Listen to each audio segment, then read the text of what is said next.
Hi guys, welcome to our daily encounter. The book of Judges ends in a very bleak way.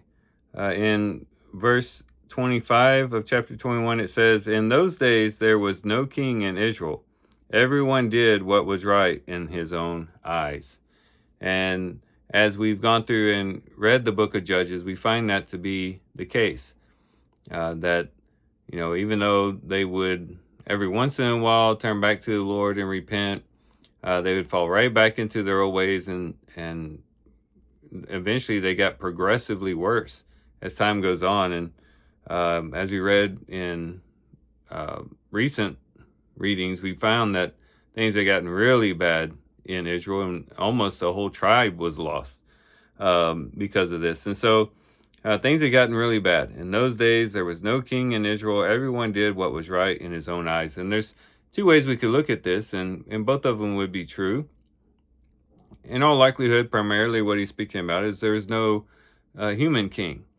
This precedes the time when Israel would have kings.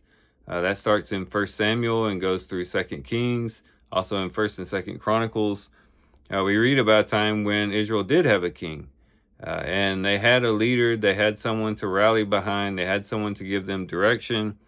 They didn't always receive good direction, but they had someone to give them direction. But here they don't have anyone like that. And so everyone's just kind of doing their own thing. Everyone's kind of doing whatever they want, whatever looks good to them, whatever seems right in their own eyes. But it's also true that they were not accepting God as their king. And God is really the one who should have been their king. In 1 Samuel, when Samuel is a little bit dismayed that the people wanted a king, he felt as though they were rejecting him. God says, no, they're rejecting me from being the king. And God was the one, Yahweh was the rightful king over Israel. But they rejected that. They rejected the rule of God, the authority of God, the guidance of God, and they were doing whatever was right in their own eyes.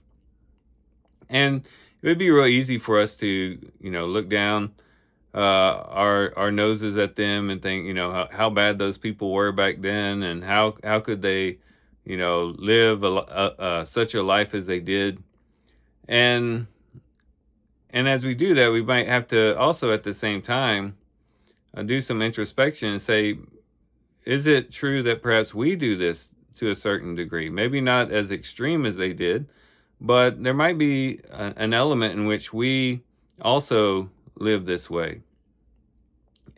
Because it's very easy for us to think, well, because I don't steal, because I don't commit adultery, because I don't lie, because I don't do all these different things, and because I go to church on Sunday, that I prove that God is my king.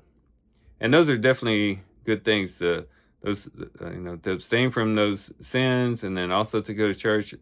Absolutely a good thing to do. That's a great starting point.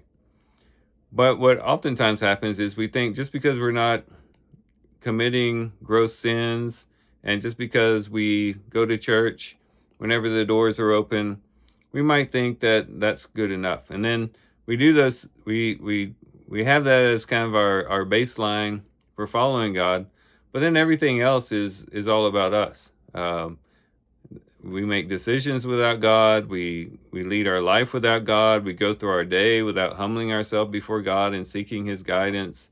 We rarely pray, and we don't really live as though God is our king.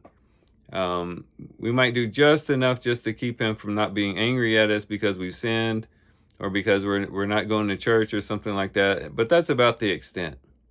But it ought to be that every moment and every second of our day, we are humbling ourselves before God and submitting ourselves to his will, and allowing him to direct our lives in all aspects of our lives, in our home life, in our work life, and of course in the church life, in our social life, in everything. God should be the king, and we should be seeking his guidance in everything that we do, and so that it's not that we're doing whatever looks good to us in our own eyes, following after our own desires and our own will and our own plans and our own agenda, but always submitting things to the Lord, always seeking his counsel, always seeking his guidance. You know, we don't have enough wisdom, we don't have enough foresight to really know what is best for us in this life. And so it's best to submit everything to him. He's the one who can see where things are heading. He can know what is best for us.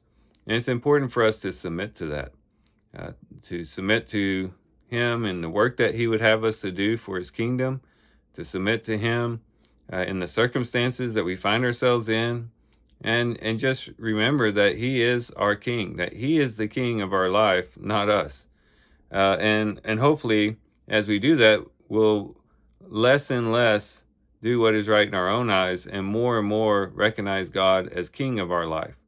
And hopefully that will be the case for us. And hopefully our reading today will inspire us to have that type of attitude towards the Lord. So these are some things we can reflect on and think about as we do our reading today.